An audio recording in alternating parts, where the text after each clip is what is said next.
अब ड्रामा खत्म क्यों हुआ? दो मेजर रीजंस थी। पहली क्या थी कि मार्लो और शेक्सपियर के बाद कोई बड़ा ड्रामेटिस्ट रह नहीं गया था।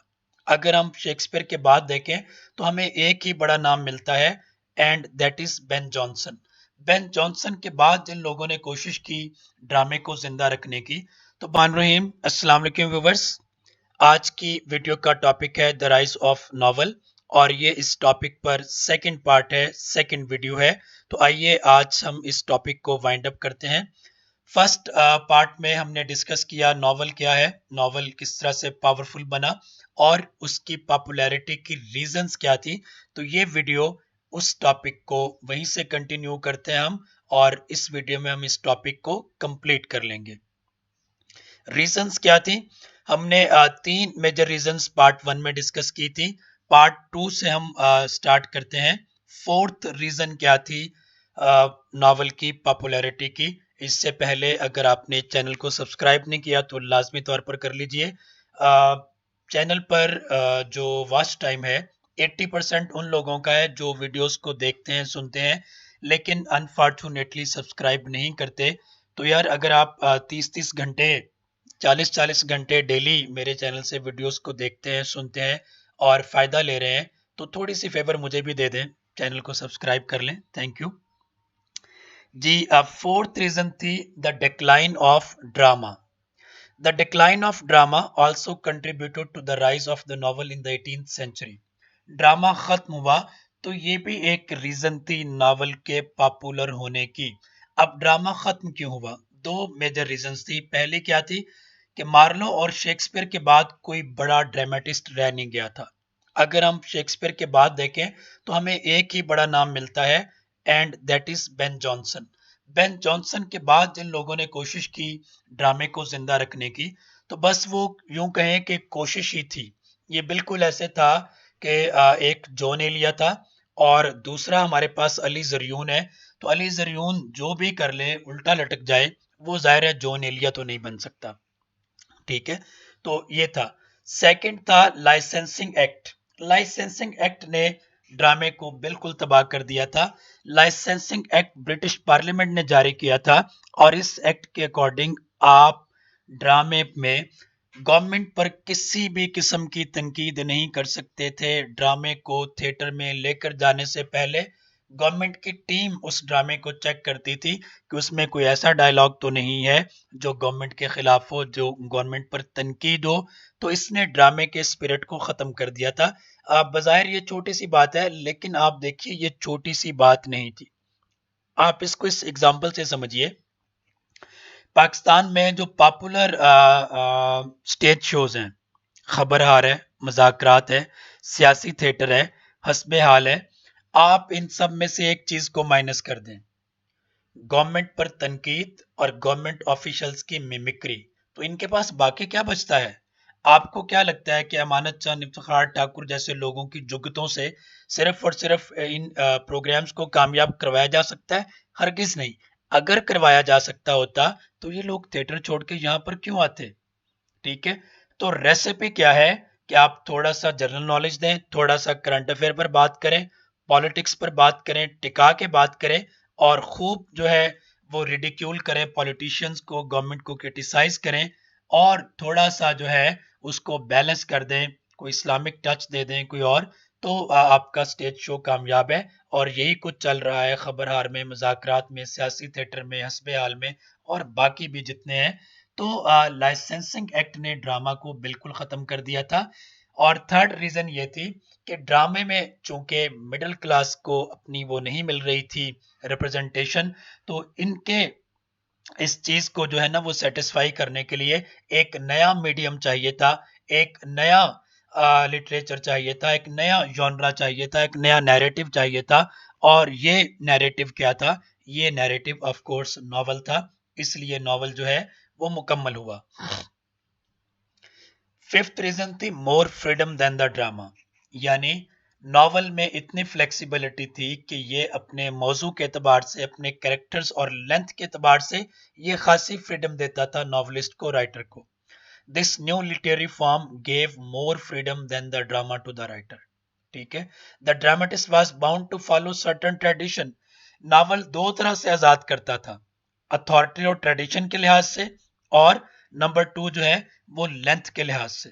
ठीक है, अगर आप ड्रामा लिख रहे हैं, कॉमेडी, तो आपके पास कौन है आइडियल्स? ग्रीक्स। अगर आप ड्रामा लिख रहे हैं ट्रेजेडी, तो आपके पास कौन आइडियल्स हैं? अगेन आपके पास ग्रीक हैं। अगर आप शेक्सपियर में बात करते हैं तो आइडियल्स कौन है? आपके पास रोमन्स हैं। तो आप इन चीजों से जान छुड़वा नहीं सकते ड्रामा लिखते हुए। ठीक है, same was the case with poetry, कि आपके पास सर्टन ट्रेडिशंस हैं जिनको आपने फॉलो करने। कीट्स अपनी पोएम क्यों मुकम्मल नहीं कर सका था? उसने यही कहा था ना कि मैं पास्ट के आइडियल्स को फॉलो नहीं करूंगा, एक नया आइडियल लेकर आऊंगा। तो फिर क्या वो अपनी पोएम कंप्लीट कर पाया? नहीं कर पाया, अधूरी छोड़ी। The novelist on the other hand had more choice as there was no curb on length. ड्रामे को प्रॉब्लम क्या था? चूंकि ड्रामा दिन की रोशनी में स्टेज किया जाता था और इसलिए उसकी लेंथ को बड़ा कंसिडर किया जाता था। नॉवल चूंकि पढ़ना होता था, इसकी इनेक्टमेंट मकसूद नहीं थी, तो यहां पर ऐसी कोई पाबंदी ना थी। Number 6, negation of authority, no classical restraints. जैसे हमने नंबर 5 में डिस्कस किया कि ट्रेडिशन थी जिसको फॉलो करना होता था, और अगर कोई लिखना चाहता था, एपिक लिखना चाहता था, ओल्ड लिखना चाहता था, या एलिजी लिखना चाहता था, तो उसके लिए क्या था? क्लासिकल मॉडल्स ऑफ एंटीक्विटी, पुराने लोग थे, ग्रीक्स थे, रोमन्स थे, जिनको जो है ना वो लेकर चलना था, जिनकी ट्रेडिशंस को फॉलो करना था। यहाँ पर ऐसा कुछ नहीं था। क्यों? क्योंकि यहाँ पर अथॉरिटी थी नहीं, बल्कि फील्डिंग और रिचर्डसन जैसे लोग जो थे वो अथॉरिटी क्रिएट कर रहे थे, इस्टेब्लिश कर रहे थे कि how should a novel be. तो चूंकि कोई अथॉरिटी थी नहीं, कोई मॉडल था नहीं, कोई ट्रेडिशन थी नहीं, तो यहाँ पर एक्सपेरिमेंट करने के लिए खासी स्पेस मौजूद थी और लोगों ने एक्सपेरिमेंट किए। 6b में negation of authority, no classical restraints. Novel offer क्या करता था? कॉन्टेम्परेनिटी। ठीक है, असरियत, यानी नॉवल के जो इश्यूज थे, जो स्टोरीज थी, वो मौजूदा जमाने के बारे में थी। शेक्सपियर के ड्रामे जो हैं वो मौजूदा जमाने के बारे में नहीं है, they are the stories of the past. Believability, जो कुछ बताया गया वो एक कॉमन आदमी के लिए बिलीवेबल है। Credibility and probability are essential qualities. Novel की इसेंशियल क्वालिटीज क्या थी? Credibility and probability. ठीक है, तो इससे पहले क्या था कि आप सुपर नेचुरल एलिमेंट्स डाल रहे थे ड्रामे की कामयाबी के लिए। यहां पर जो है वो सुपर नेचुरल एलिमेंट नहीं है, it is the story of real life about real people with in real society. Familiarity, आम लोगों के लिए ये मानूस सा लगता था, जो कुछ पढ़ते थे उन्हें लगता था कि ये हमारे ही इर्द गिर्द की लाइफ है। Novels portray everyday existence and common people, आम जो है वो जिंदगी के बारे में था, कॉमन लोगों के बारे में था, individualism and subjectivity. Novel shows an intensified consciousness of selfhood, हर बंदे को लगता था कि मेरी भी रिप्रेजेंटेशन है, एक कोचवान की भी है, एक घरों में काम करने वाले खातून की भी है, और एक पार्सन की भी है, एक टीचर की भी है, एक क्लर्क की भी है, एक कोचवान की भी है। ठीक है, एक रूलिंग इलीट की भी है। Object of identification, readers of novel identify और empathize with the heroes and heroines of novel. उन्हें लगता था कि ये हमारे जैसे लोग हैं, वो अपने आप को आइडेंटिफाई करते थे उनके साथ, अपने आप को एम्पैथाइज करते थे उनके साथ। Coherence and unity of design, novels have guiding design. चूंकि कोई अथॉरिटी नहीं थी, ठीक है, आप शुरू हो जाएं पिलग्रिम्स प्रोग्रेस से और आप आइए the return of the native तक, आप पढ़िए एडम बीट, हैटी सॉरल के करेक्टर को पढ़िए, स्टिशिया वाई के करेक्टर को पढ़िए, आपको शक होने लगता है कि आप प्रोस पढ़ रहे हैं या आप पोइट्री पढ़ रहे हैं। जिस तरह से रिटर्न ऑफ द नेटिव के प्लॉट को जो है वो बड़ा खूबसूरती के साथ क्रिएट किया गया है। ठीक है, हार्डी चूंकि एक मेसन था, और जिस तरह से एक मेसन एक इमारत को बड़ी सिमेट्री के साथ बयान करता है, बनाता है, सॉरी, उसी तरह से उसने नॉवल के प्लॉट की बिल्डिंग को कमाल जो है ना वो मास्टरी के साथ क्रिएट किया। तो ये है गाइडिंग डिजाइन। ठीक है।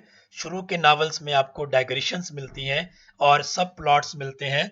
कहीं कहीं पे आपको लगता है कि यूनिटी जो है वो लैग से टूट रही है, लेकिन आप एडम बीट तक जब आते हैं, जब the return of the native तक आते हैं, तो आप जनाब अश अश कर उठते हैं। जाइए टेक्स्ट पढ़िए, आपके लिए वाकया तौर पर डिसाइड करना मुश्किल हो जाएगा कि आप पोइट्री पढ़ रहे हैं या आप प्रोज पढ़ रहे हैं।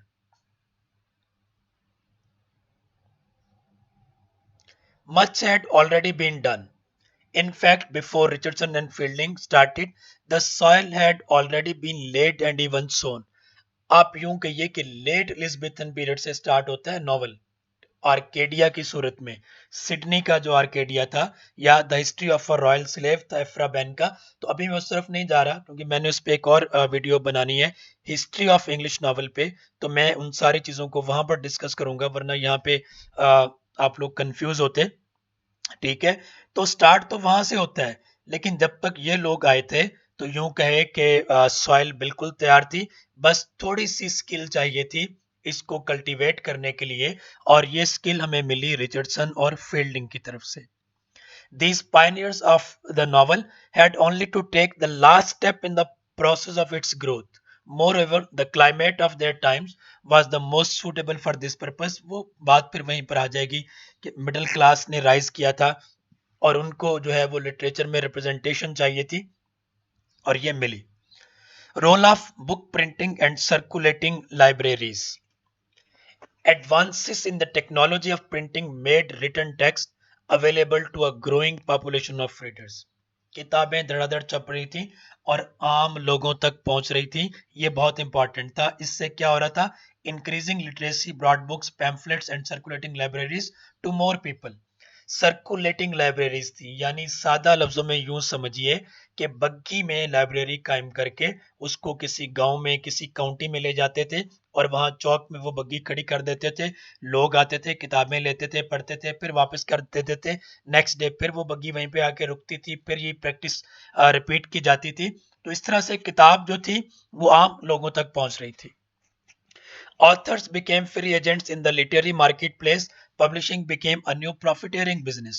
और इसके साथ दो चीजें इंपॉर्टेंट थी।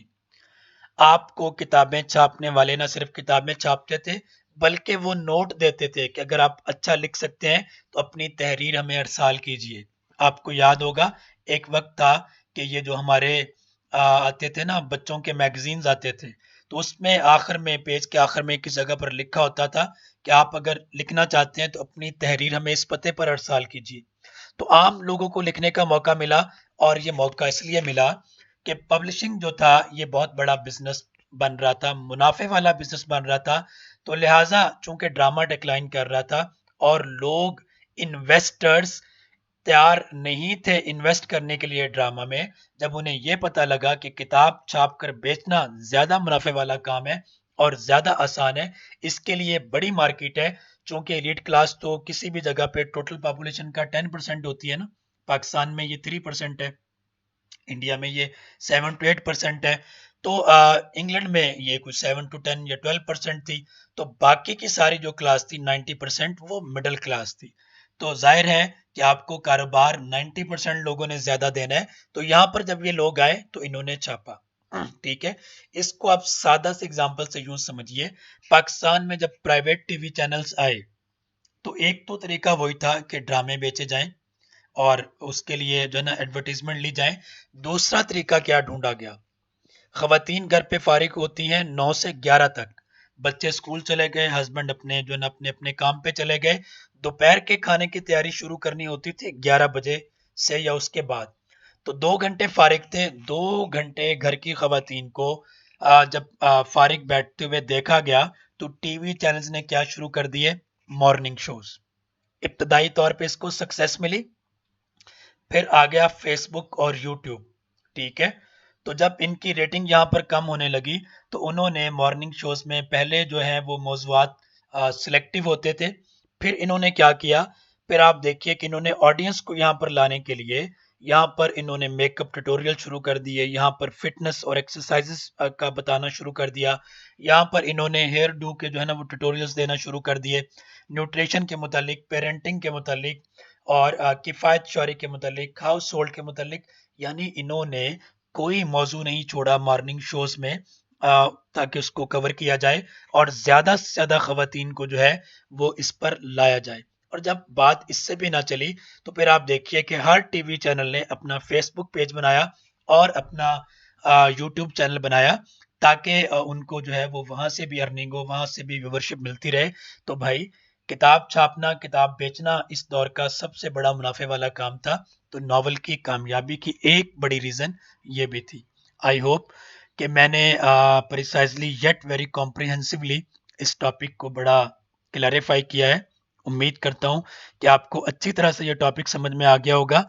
कमेंट बॉक्स में ज़रूर बताइएगा, वीडियो को लाज़मी तौर पर शेयर कीजिएगा अपनी फ़ेसबुक पे, अपने व्हाट्सएप पे।